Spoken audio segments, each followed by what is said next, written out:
ఏం curry mummy ఇది? ఇది ఆకుకూర, తెల్ల గర్జల కూర అంటారు దీన్ని. ఎలా చేస్తారు?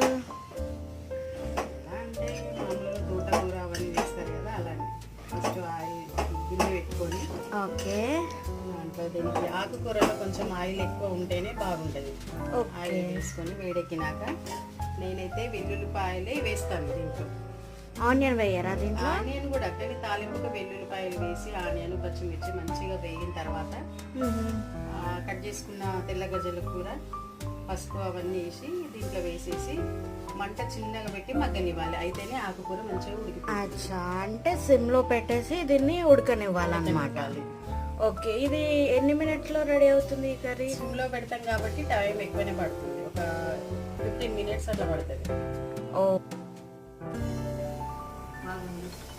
మంచిగా ఉప్పు అవన్నీ కరెక్ట్గా సరిపోయినాయా?